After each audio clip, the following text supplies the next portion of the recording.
சொல்லவும் வந்திருக்கேன்.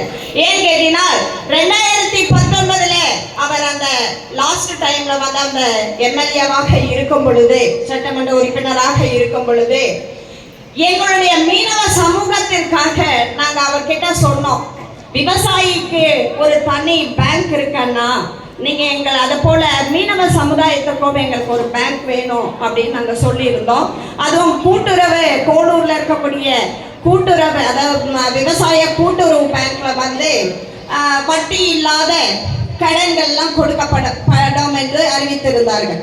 அப்பொழுது அவர் சொல்லி இருந்தார், அந்த செக்ரட்டரிக்கு போன் செய்து இந்த மாதிரி மீனவ சமூகத்திற்கு நீங்க என்ன கொடுக்க முடியுமோ அத மாதிரி அவங்களுக்கு போதிய கடன் உதவிகள் கொடுங்கள், அவர்கள் திருப்பி செலுத்தி விடுவார்கள் என்று சொல்லி இருந்தார். அதன் அடிப்படையில் அவர் ஒரு லெட்டரும் கொடுத்திருந்தார். அதாவது மீனவர்களுக்கும் ஒரு தனி வங்கி வேண்டும் என்று, அதுவும் குறிப்பாக பழவேற்காடுல இருக்கக்கூடிய அதிகமான மீனவர்கள் வாழக்கூடிய அந்த பகுதிக்கு வேண்டும் என்று. அதன் அடிப்படையில 1.25 கோடி முதலாக மீனவ சமூகத்திற்கு வட்டி இல்லாத லோன் வாங்கி கொடுத்த ஒரு உத்தமர் யார் என்றால் நம்மளுடைய மாவட்ட கழக செயலாளர் அன்பு சகோதரர் 2019 அத பிறகு ஒரு பீரியட் முடியுது. அப்ப வந்து ஒரு லெட்டரும் கொடுத்துட்டு போயிருந்தார். அப்ப நாங்க செக்ரட்டரி சொன்னாரு, இது பேங்க் எல்லாம் நாங்க உடனே வர வைக்க முடியாது, இது பாலிசி மேட்ரு. ஆனா நாங்க வந்து அவரை நம்மளுடைய சட்டமன்ற உறுப்பினர் சொன்னது போல நாங்க ஒரு பிரான்ச் வேணா அங்க அமைச்சு கொடுக்குறோம். அன்னைக்கு விதைத்த விதை 9/11/2024 சனிக்கிழமை என்று பழவேற்காட்டிலே இன்னைக்கு மீனவர்கள் பலன் பெறும் வகையில் இன்னைக்கு மீனவர்கள் விவசாயி பேங்க் என்று ஒரு பிரான்ச் ஆரம்பிக்கப்பட்டிருக்கிறது என்றால் இவர் இல்லவா எம்எல்ஏ?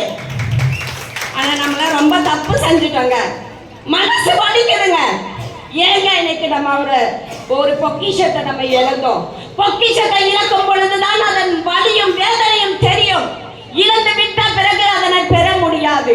ஒவ்வொரு தருணமும் நம்ம இடையே இருக்கக்கூடிய பொக்கிஷங்களை நாம் தவறிவிடக் கூடாது என்பதை நிதர்சன உண்மையை நான் இங்க வலியுறுத்தி கடமைப்பட்டிருக்கிறேன். அதனால எனக்கு இந்த பிரான்ச் வருகை தந்திருக்குதுன்னா உங்களுடைய செயல்பாடுகள் என்பதை இந்த நேரத்தில் மீனவ சார்பாக உங்களுக்கு ஒரு நன்றி சொல்ல கடமைப்பட்டிருக்கிறேன். அடுத்தபடியாக இன்னைக்கு பார்த்தால் கழகம் தோல்வியுற்றது. நாம் இன்னைக்கு வளர்ச்சி பணிக்கு செயல்பட வேண்டும் அப்படின்னு ஒரு நிறைய வார்த்தைகள் வந்து கொண்டே இருக்கிறது. நான் யோசிப்பேன் அடிக்கடி, தோல்வி என்பதே நம்ம இடத்துல கிடையாதுங்க. நிச்சயமா தோல்வி என்பதே நம்ம கிட்ட கிடையாது. அது யாருக்கு என்றால் உழைக்காதவர்களுக்கும் சோம்பேறி